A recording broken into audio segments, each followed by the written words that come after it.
We're very honoured and delighted to have Rebekah Polding with us, who's Head of Cultural Development in Enfield. And Rebekah is going to talk to us about cultural development in Enfield.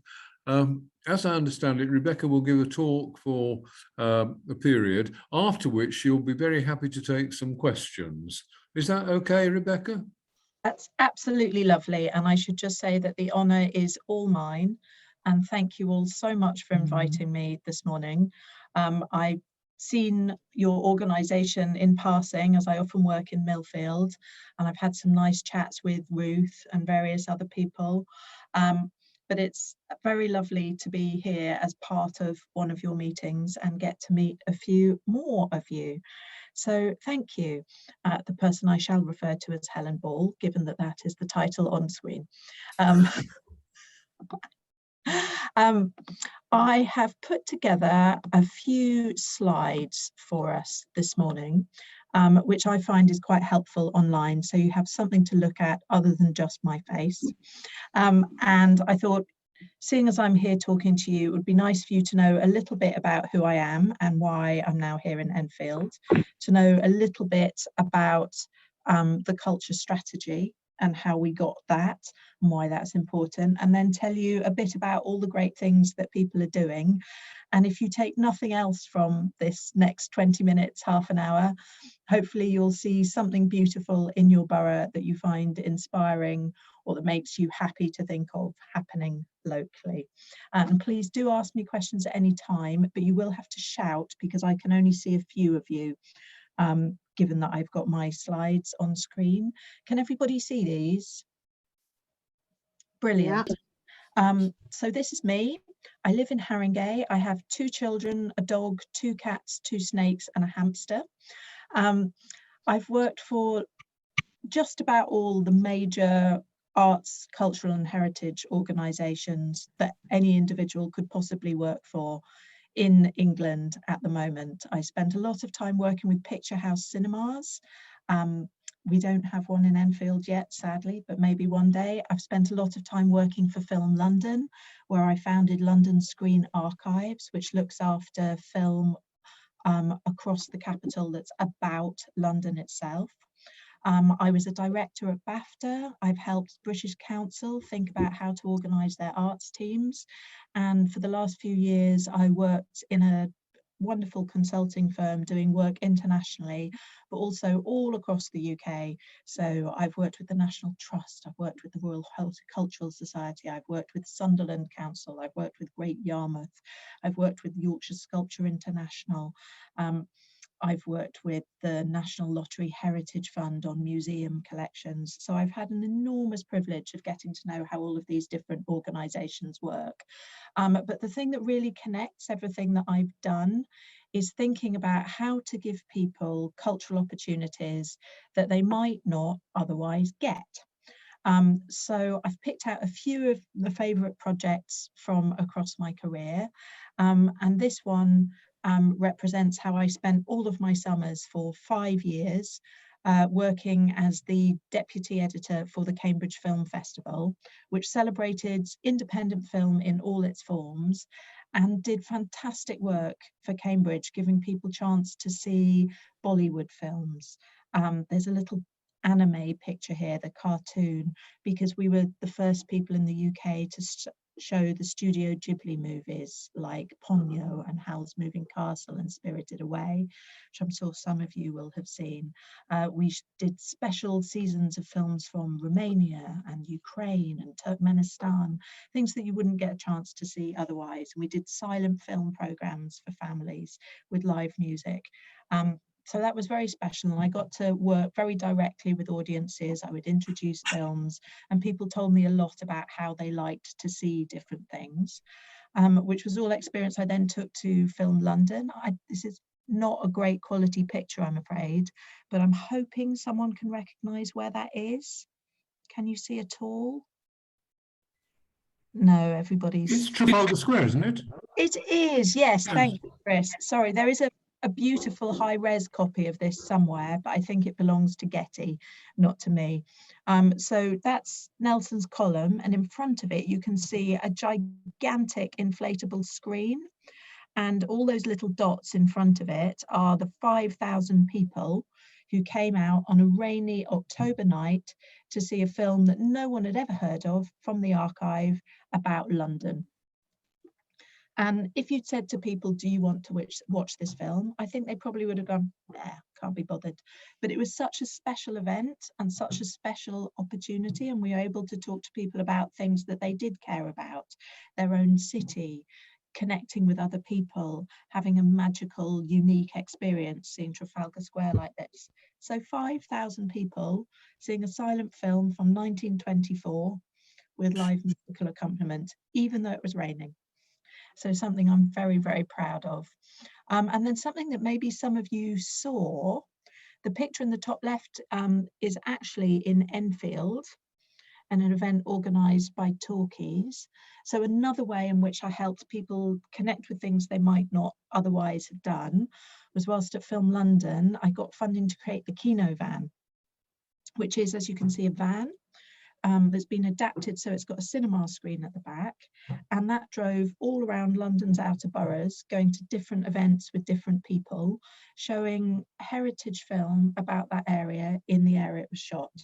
So I went to a Christmas light switch on in Merton in the town square and stood there with the mayor and little children and older people and families and teenagers looking at films of that market square in Merton from the 30s, the 50s, the 70s, which is incredibly moving, and it opens up memories for people.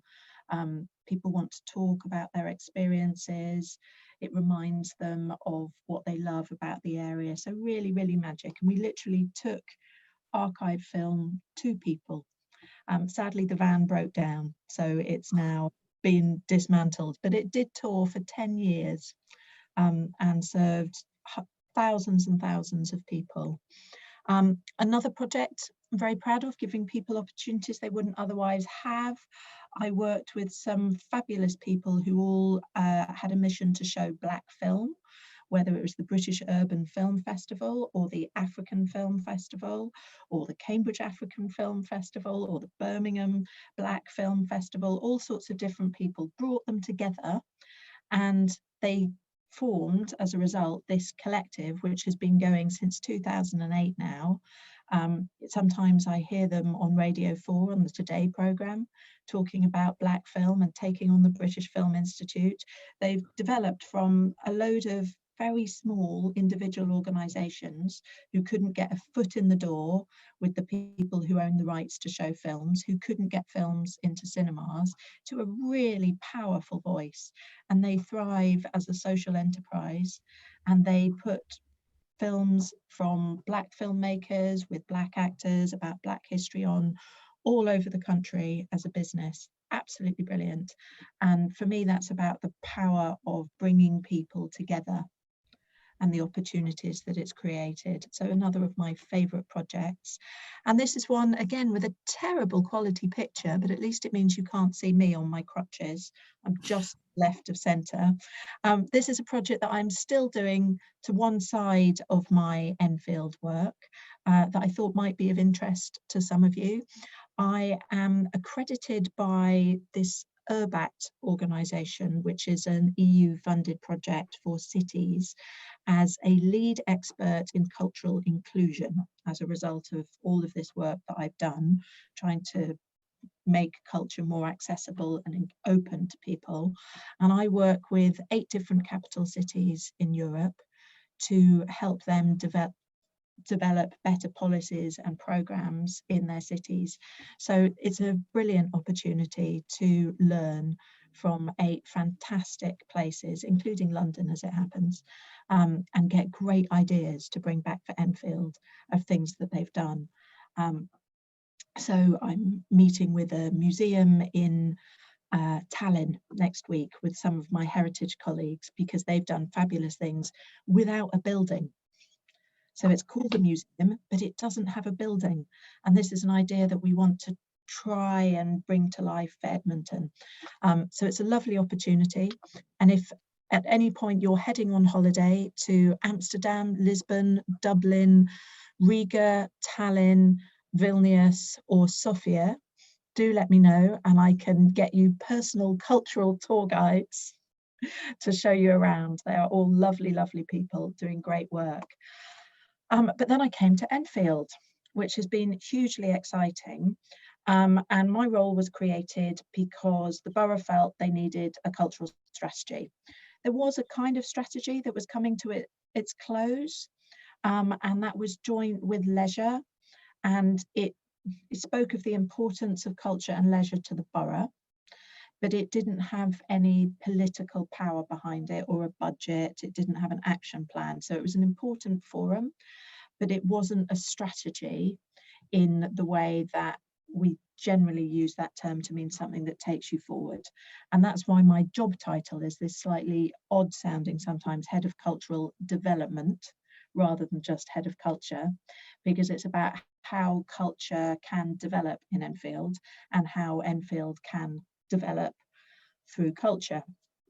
And the culture strategy, I think some of you will have been consulted on or engaged with. Christine, I know Anthony submitted a response on behalf of Enfield Poets and came to some of our consultation meetings.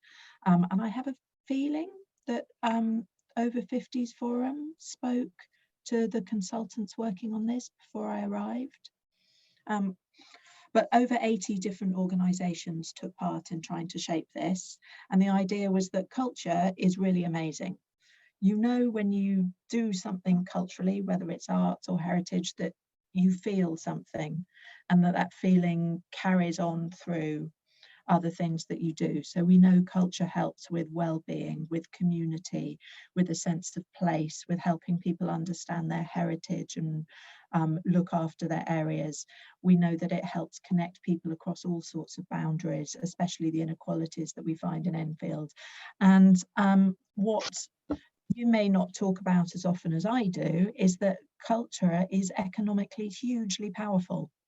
1 in 6 jobs in London are in the culture industry, technically defined. So that includes games design and web design. That will include people doing non-creative jobs in big cultural businesses, like if you are an accountant for a graphic designer. But overall, 1 in 6 jobs in London are in culture and creativity. So it's hugely important for our economic well-being. And the vision for our culture strategy reflects all of these different things and everything that people told us. It says our biggest challenge is to connect Enfield through culture. We want to connect our rich history of cultivation and industry with creative activity throughout our green spaces and town centres. I hope some of you have seen this new mural on 4th Street by King Owusu. We want to connect our young people with opportunity. These are the young people of Platinum, with the artist who designed this picture of them. And we want to connect our different communities with shared celebrations. As culture connects us, we will see the borough grow its economy and promote its identity more widely as a bright and diverse mix of city, countryside and creativity, which I think is a nice description of Enfield. We will connect organisations and ambitions across the borough to achieve our vision for Enfield together. Culture connects. So that's the big picture, that culture gets to be part of the way that we think about things. It's part of the way we solve the borough's challenges, celebrate our achievements and enjoy where we are. And the full strategy is online and it's beautiful. I can say that because I didn't write it or do the design. Juliet and Susie did it, but it's got fabulous images in from across the borough. And I find it really inspiring to have a look at everything that's mapped in there and everything that people shared with us. So if you have an idle minute with a cup of tea, do have a look at it. But this is the summary. The strategy is 20 to 25. We have 3 big priorities: culture every day, sustainable culture, and creating opportunities for young people. And then underneath those priorities, we have 5 action areas, which sort of link to all of them and reflect the things that we learned when we mapped and consulted across the borough. So we need to have culture on the ground in our parks and town centres, we need the right mix. We know there are things missing. People spoke to me a lot about how much they would like an independent cinema rather than just a Cineworld over on one side. It's a really big gap for a population of 330,000 people. We also don't have a gallery. We've got 10 artist studios, but that's not a lot to have artists working in, and that's artists of all stripes. We've got 4 museums, but 2 of them are very small and volunteer run.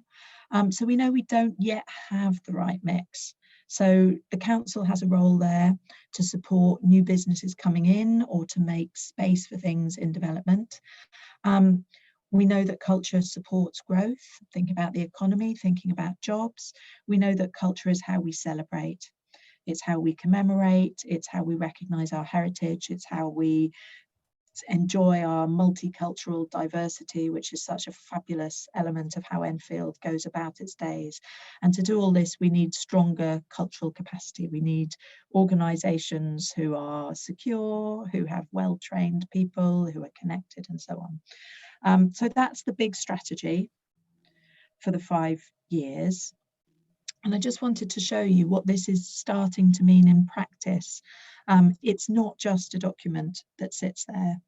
It's not something, you know, done and dusted. We wrote the strategy, it's on the website, that's it. This is what governs the daily lives of all of my team and all of the people that we work with. It's everybody's strategy. And it's amazing how much work is happening wherever you look. So this first priority is my favourite, I have to admit. Culture every day, as that. Culture, creativity, enjoying creativity, making or participating should be part of your everyday experience. It's not something you should buy a ticket for if you have the money and the confidence to go to a particular venue at a particular time. That's part of it, but it's not everything. It should be for everyone, everywhere, all of the time. It should be wherever you are in the borough, whoever you are in the borough, whatever group you belong to, community you identify with, house you do or don't live in. It should be for everybody, all of the time.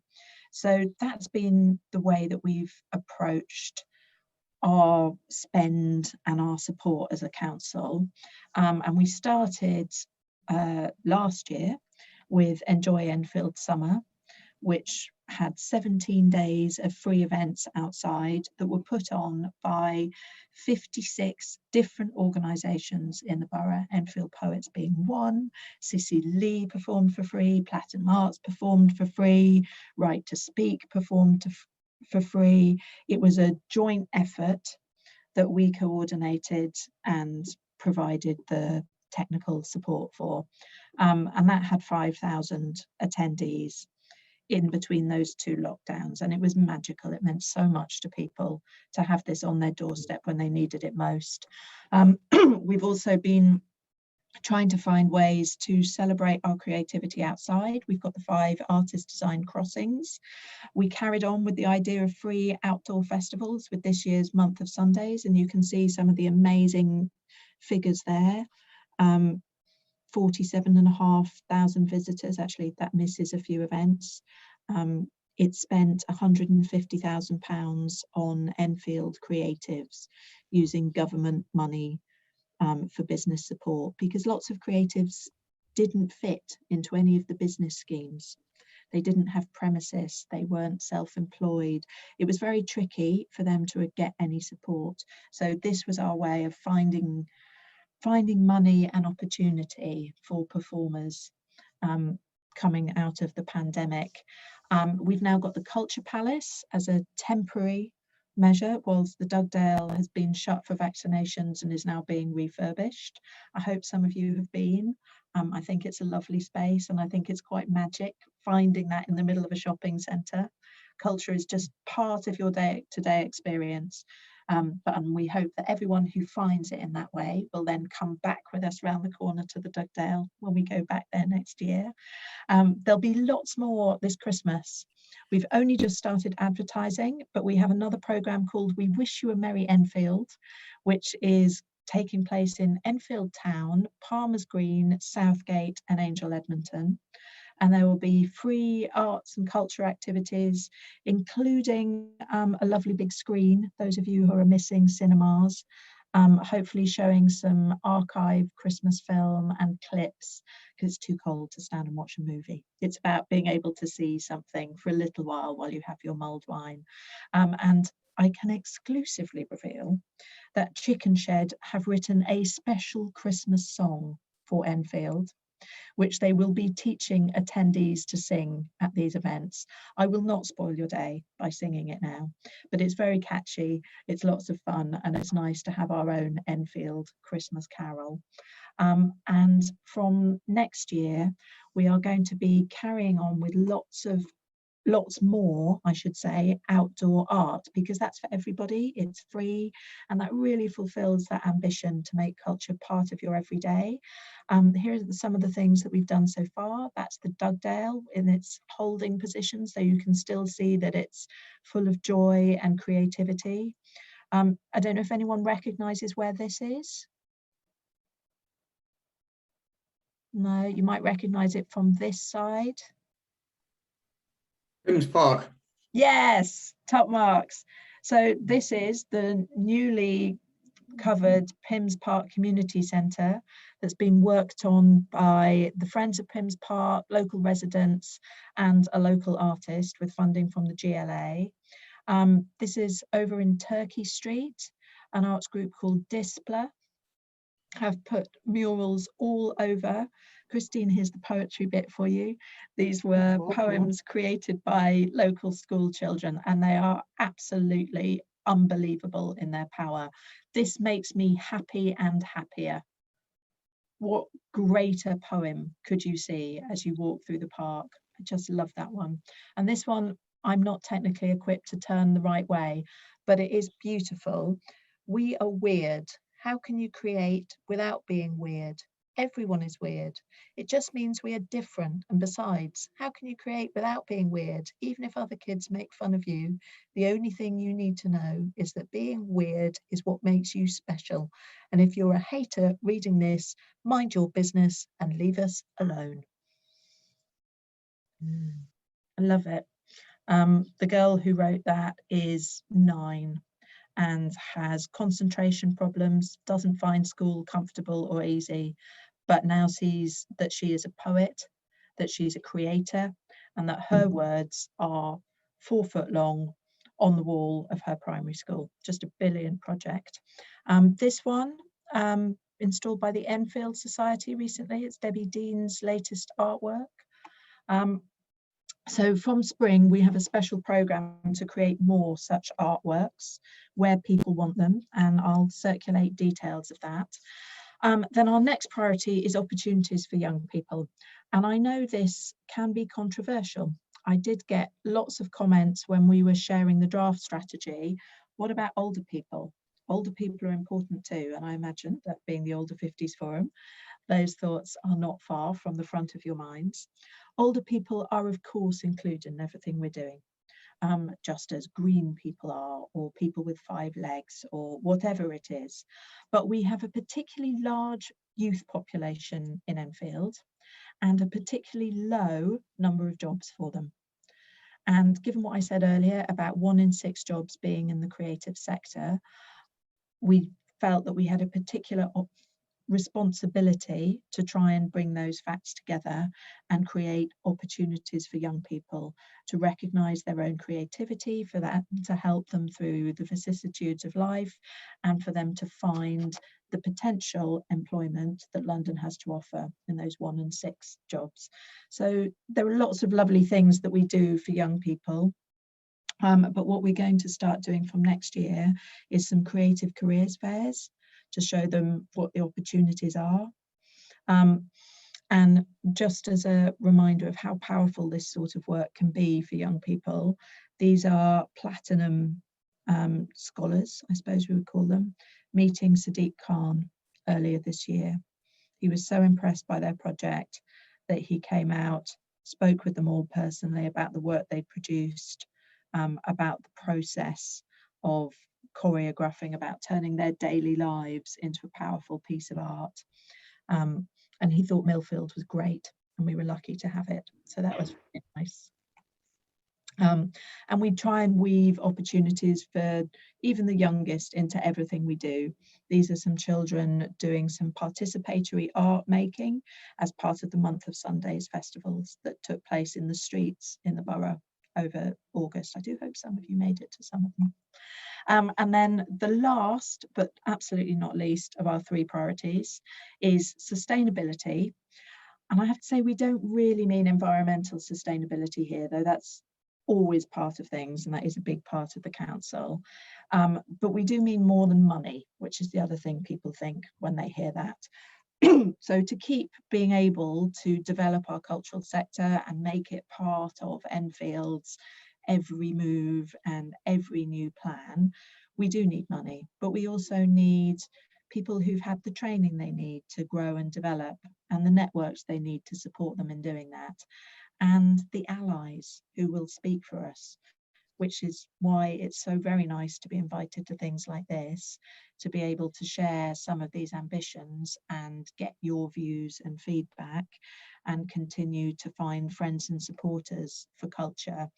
I've included a few pictures here of some of the people we've helped to grow their own capacity as community groups in order to deliver their own cultural projects. This is Stories of Enfield group from Pims Park Bowling Centre, who are going to be delivering a new mural based on the history and story of their club.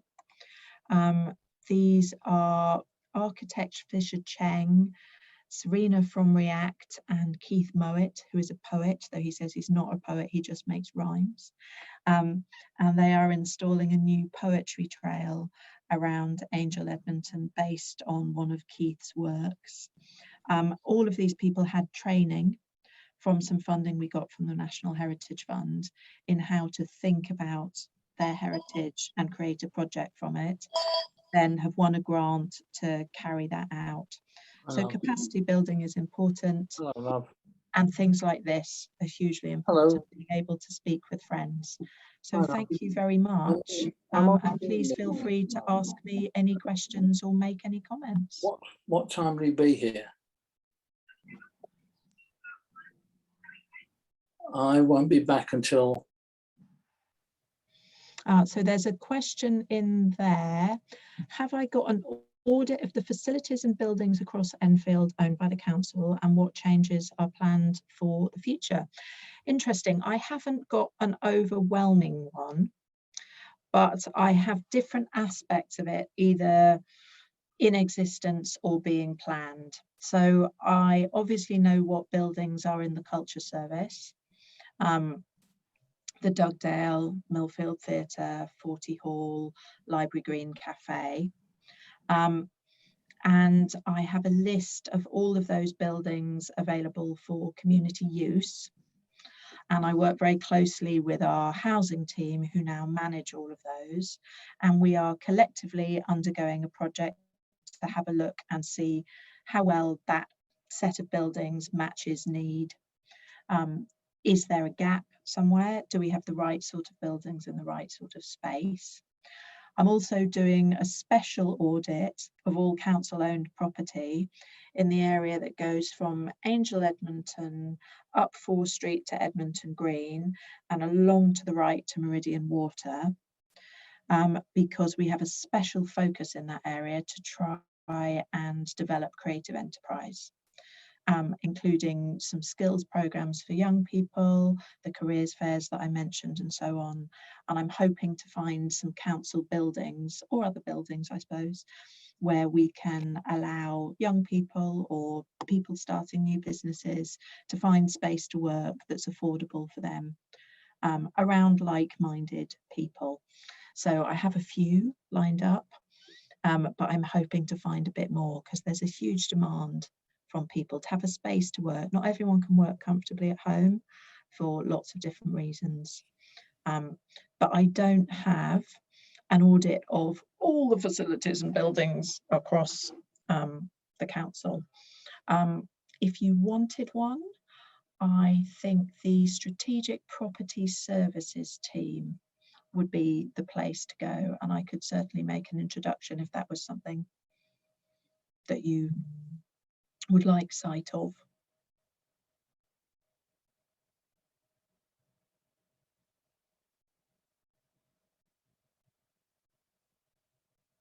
Jan? Rebecca, what is actually happening to the Dugdale?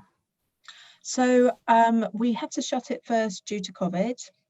Then the NHS wanted it for vaccinations, which was obviously pretty important. So we said yes to that. And we didn't know how long that was going to be. So while that was taking place, we negotiated to have the Culture Palace as a temporary space so that we could continue to make space for performance and people to come together.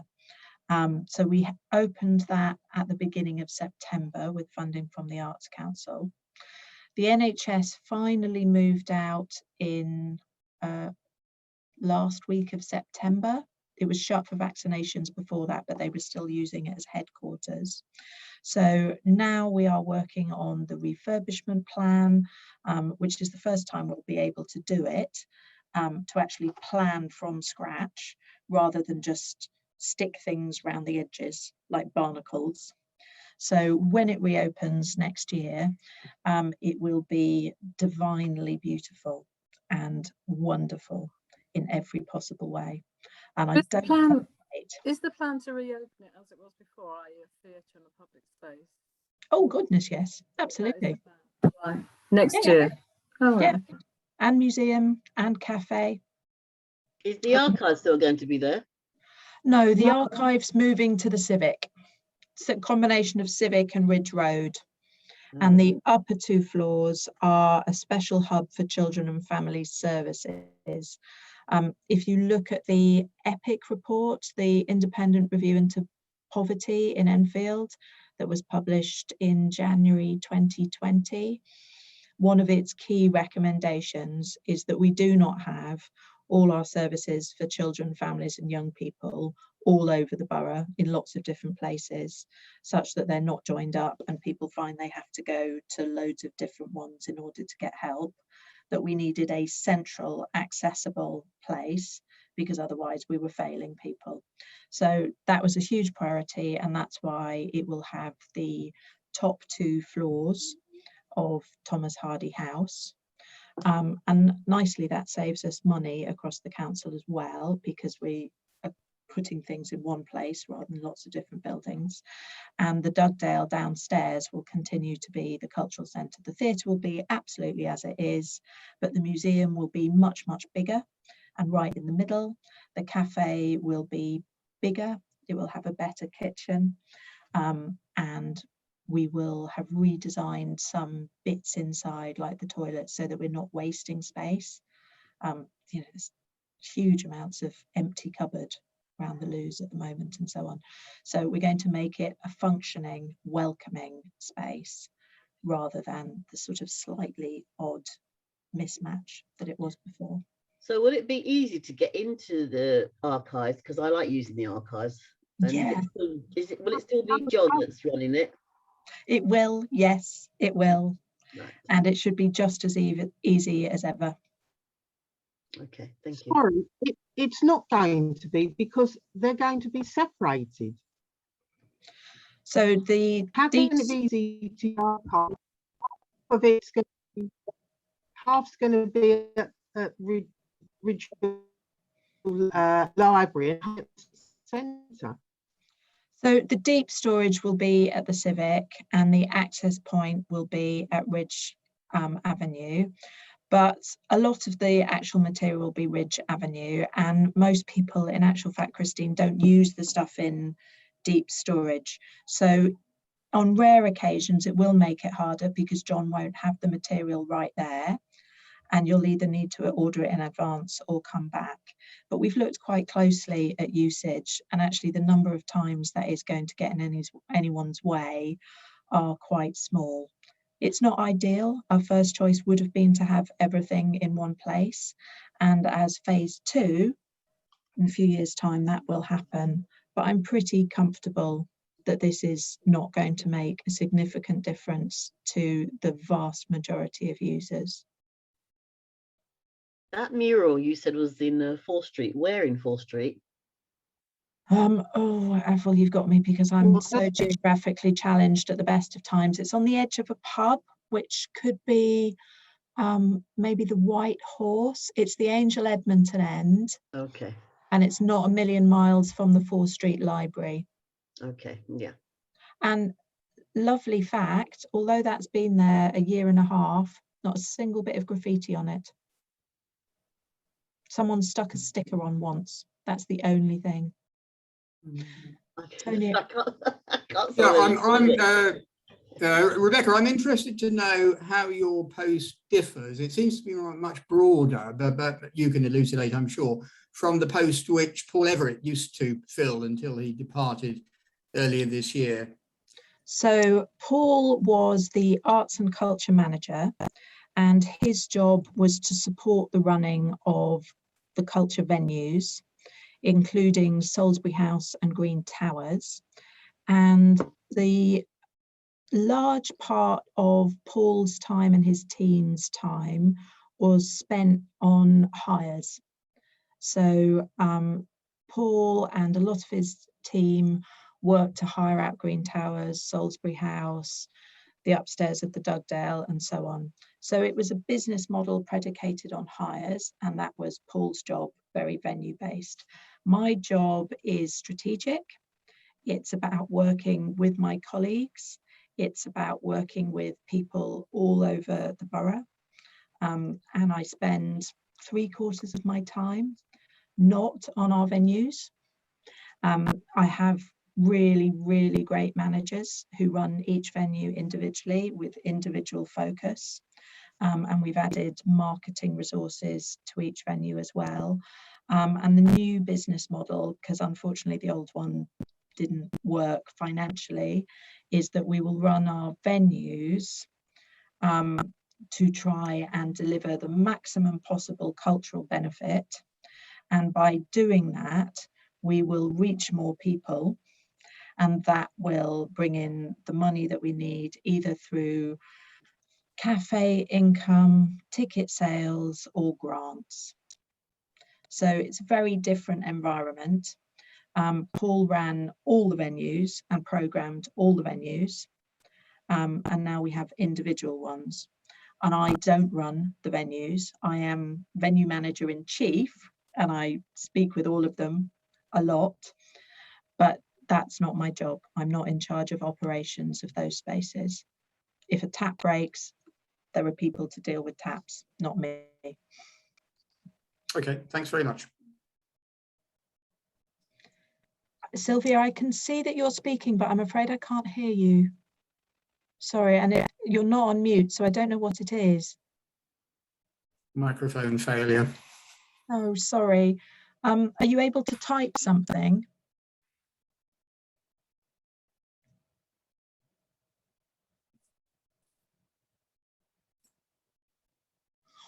I'm sorry.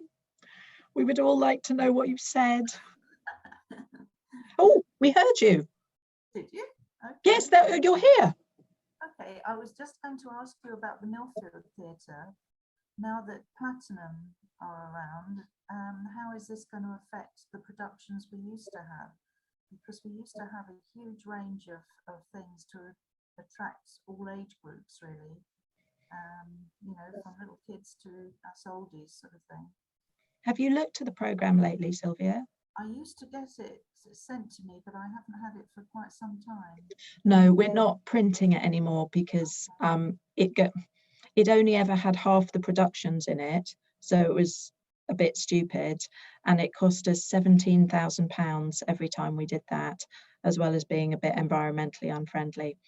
So you can see it online, I'm afraid, and we have been sending out leaflet versions just to the end of the year. So I don't know why you wouldn't have had one of those. But no, there's absolutely no change to the programme. Platinum have been there for 20 years, so there's no change in the fact that Platinum are there. And the programme is, if anything, richer than it ever used to be. We've started doing programming in the bar area as well as the theatre space, which makes smaller productions possible. It costs us £2,500 every time we put something in the theatre, because of the number of staff we have to have, the number of technicians we have to have, the heating and lighting and so on. So for, you know, a group of comedians or a single singer who's maybe, you know, London known but not nationally known, that's too many tickets to sell to make it viable for them. So we've now got things happening at the bar as well. So you've got a much broader programme. We've upped the number of external workshops that printing. Thank you. So there's all sorts going on there now. We've got graffiti workshops for young people on Saturday mornings. We've got yoga classes. We've got step classes. We've got additional pottery classes. We held a meeting of the Creative Forum there 6 weeks ago, inviting everyone who works in culture and creativity who is on our lists. Avril, you'll be there next time, to come and say, what would you like to do at Millfield? As a result, they've set up a drum studio in the house. There's been no diminution in programming other than that caused by COVID, and we have increased the number and range of everything that we're doing, partly with the grant funding that we've brought in from the Arts Council, but also partly by changing the structure. So having managers who are solely focused on one venue and programming just one venue is the more standard model, giving someone, you know, that opportunity to really connect with that audience, that venue, what works, and putting some marketing spend in there as well so that we can reach out more successfully. So I think if you have a look, you'll find there's more than there used to be. And absolutely not less.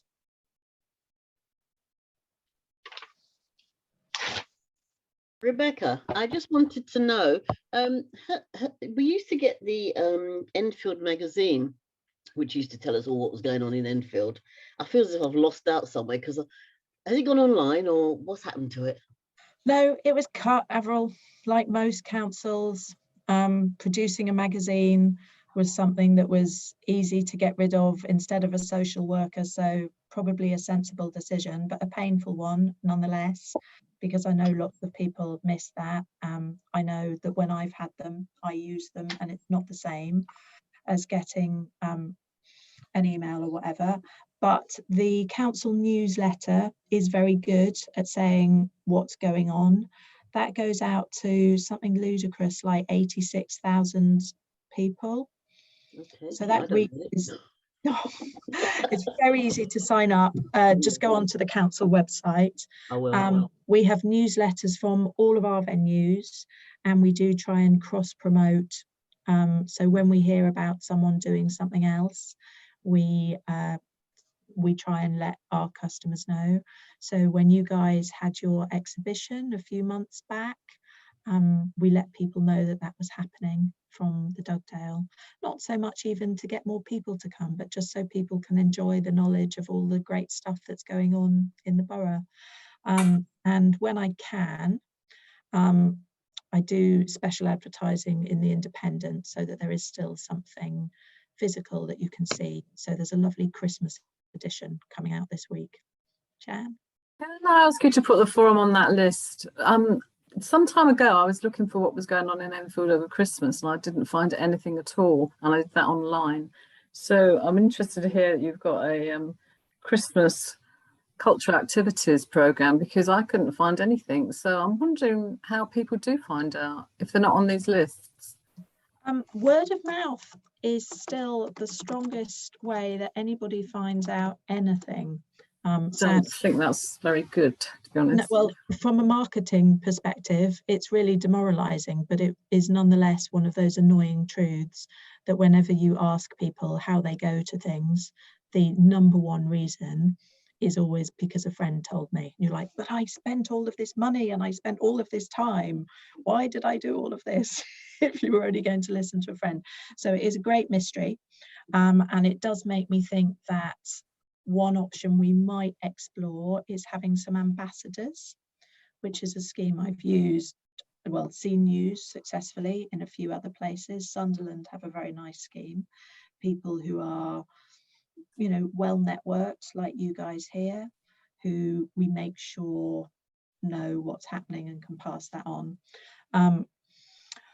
But I've listed, Jan, all of those places. The venues all put adverts in the local papers on a regular basis. They all have regular newsletters, they have event listings, and the council event listing is as comprehensive as we can make it. I wonder what would be useful. I'm thinking about, as we redesign the Dugdale site, whether a sort of central events list for culture there would be useful. Do you think any of you would use that if it existed? If we knew it was there, yes. Yeah. I can't say I go there very often though, in the sense of recently, of course. But if I do go up to Enfield, I like to pop into the Dugdale. Nice. Well, come and pop into the Culture Palace, Avril. It's really gorgeous. Where's the Culture Palace? So it's in Palace Gardens Shopping Centre. It's next to the Body Shop and opposite, I think it's some kind of tech shop. It has very big, noisy screens in it. All right. Okay. But you'll see it. Yeah, because I used to work in Pearson's. Yeah. So, okay, I'll go and have a look. We'll have a look at Field next door to Pearson's as well, which is our sister site, another one-year project run by a group of artists from Edmonton. And they are showcasing and selling all sorts of artworks made locally. And you can also do workshops. I'm going there tonight to make a Christmas wreath with my daughter. I know they've been doing lino printing, and you can make your own tote bags with some special printing thing that a technique I'm not familiar with.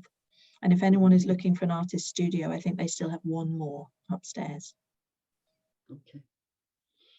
Rebekah, Tony Watts. We've corresponded, haven't we, Tony? Yes. What would be very useful because you've got all these diverse venues across the borough, is it if you had somebody within your department or that you could point to who could help people that are looking for venues, because to search the borough for venues is quite time consuming, and you obviously miss a lot of user options. So something, just an advice person would be very, very useful. And I think it would really help us all. And yeah, that's a nice thought. I think also that you ought to make better use of the council's website, because that's a natural place to go to if you want to find out what's happening in the borough. And so I would think both of those facilities would be really of real help to individuals, and certainly to organisations such as the Forum. Well, it's nice to hear you say that, Tony, because I have put that on the development list for the council website, saying this is something we would like, please. So I can now write a little note saying I've had a formal request for this from the Over 50s Forum, which will hopefully bring it up the queue a bit. But meanwhile, I am, as I was saying to Jan, looking at trying to introduce that on the Dugdale site, so that it is somewhere, and maybe not everybody looks to the council to know what's going on. Maybe you would look to the Arts Centre, so nothing wrong in duplicating that. I just ask, has anyone seen the new Dugdale website? Oh, well, do have a look. I'm on it now. Oh, thank you, Avril. We do keep asking people for feedback. Is it readable? Is it clear? It's only in phase 1. We're just building phase 2. But so far everyone just goes, yeah, it's nice. Well, okay, that's good, but help us get this right for you. What do you want to be able to do here? So if you do have any thoughts, drop me a line. Rebekah, what are there any plans afoot to continue with the Enfield show? Because that's obviously disappeared in the last couple of years, but I mean, it has always been quite well attended, and gives the voluntary sector and the cultural sector within the borough an opportunity, a good annual opportunity to promote themselves. No, you're not the first person to mention this to me. Quite a few people have. There are no plans that I'm aware of, and I haven't got any plans. What I have been asked to deliver is celebrations that work across the whole borough, and to continue to try to fund those. So I will be looking to see what can be done. And we'll use that history of the Enfield show where possible to inform that. But the Enfield show in that particular form, no particular plan, I'm afraid. But if it was just for the cultural aspects of the borough, that would be very, I think that would be very useful. Well, a month of Sundays was very popular as well, so we might build something using both models. People loved being able to walk on their own streets, to have those shut for traffic, and it meant a lot to people to have things put on where they were. And a month of Sundays went to 5 different locations, which was really special, so that it was physically for everyone in the borough, as well as figuratively. So we might use that as part of our thinking. And also, what about the use of schools? I mean, we've got lots of schools around the borough, so all with very good facilities. How are you integrating those sorts of things into your cultural plan? So schools are the next big thing that I need to start working on. And I've started talking to the Arts Council about what the support they can give us. Lots of cultural and creative organisations tell me 2 things: that when they go to schools, schools love it, and that they have a real hard time getting into Enfield schools because we don't have that momentum that everybody's doing it, that it's sort of expected, and we frankly don't have any money. So I completely get it, but it seems that there's quite an important piece of work that needs to be done to help the cultural organisations share what they have to offer, whether it's a drumming workshop or a poetry workshop or a performance. And to find how schools can be enabled to take that on, whether it's just about money or whether it's about communication or whether it's about some kind of formal or informal permission. But I think that is a really critical thing that we need to look at in the borough. And I'm not seeing evidence that our children here get the same level of cultural opportunity as children in other boroughs get at the moment. It's an informal evidence base, so I would love to be wrong. But from what I've been told from different schools, different creatives, different parents, there is a bit of a gap. So that is the big, big challenge for the next few years, to see how we can meet that need. And if you've got any ideas, let me know. Anybody got any ideas that they want Rebekah to know about? If not now, you can write to her. Rebekah, it's been a really interesting talk. You're obviously doing lots of wonderful work, and it would be really nice if you'd come back in a couple of years to tell us of the progress on all these projects. But meanwhile, thank you ever so much for coming and informing us. John, sorry, John, Vicky's got a hand up. You may not be able to see it. I can't see a damn thing. Oh, sorry, I can't see. Don't worry. The light. The sun is a bit too bright for my screen, so I really can't see much at all, to be honest. So I apologise. Whoever has their hand. Don't worry. I'm also very conscious of time. It was just a question about music, which resonates with me as a school teacher, retired now, because music in schools can be really engaging. But I'd love to know what your vision is for music across the borough as well as in schools, if we've time, please. So I've just joined the board of our music hub, and I hope to know more after the first meeting. I know that Wendy runs a very highly regarded service, and we do have Arts Council support for that, which is a sign of quality, need and opportunity. So that's fabulous. I know from talking to Wendy that they are desperately short of performance space in the borough of any size, that they need more rehearsal space of size where people can, bring 2 kids orchestras together.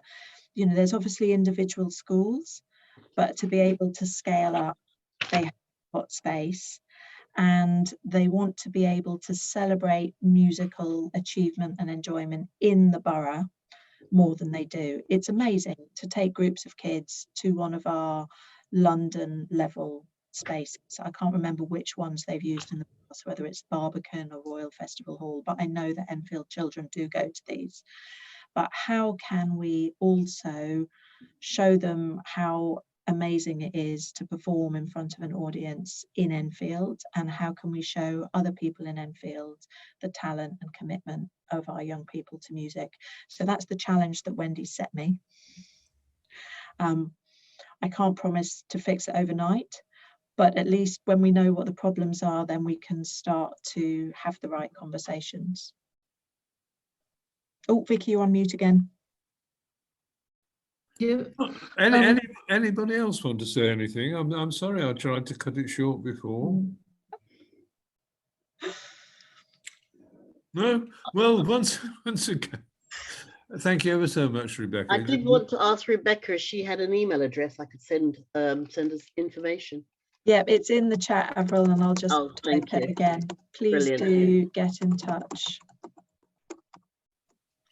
There we go. And I've also put in the chat what I hope is the website for the 5 Christmas events in town centres. And if you pick up the Enfield Independent this week, it has a big guide to everything at Dugdale, Millfield, Forty Hall, and Enfield Town, with all of those voluntary organisations that are taking part in the Parade of Lights. Oh, and Chicken Shed, because they're taking part in the Christmas things as well. So there will be even more than that, but there is a lovely 4-page pullout, which should be a good starting point. We have 3 homemade pantomimes in Enfield, not bought in, not, random stars from Liverpool or Scotland or somewhere else. We have 3 written, produced, performed by Enfieldians in Enfield of extraordinary London level quality. 3, a lot to look forward to, people.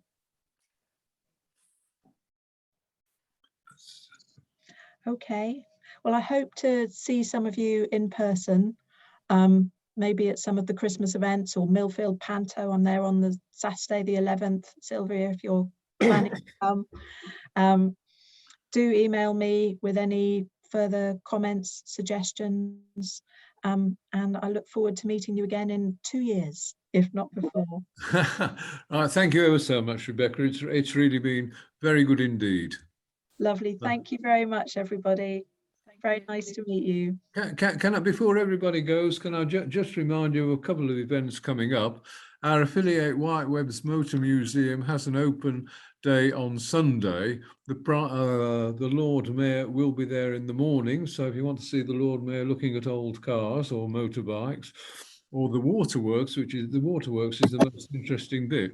But that's on Sunday, and then next Tuesday we've got a talk about OWL, a local watchdog, whatever you call it, for police we're having policemen talking about OWL, which is a sort of successor to the Neighbourhood Watch, as I understand it. Anyway, have a very good weekend, everybody, and look forward to seeing you soon. So Thank you, John. Thank you. Bye-bye and thank you. Bye-bye.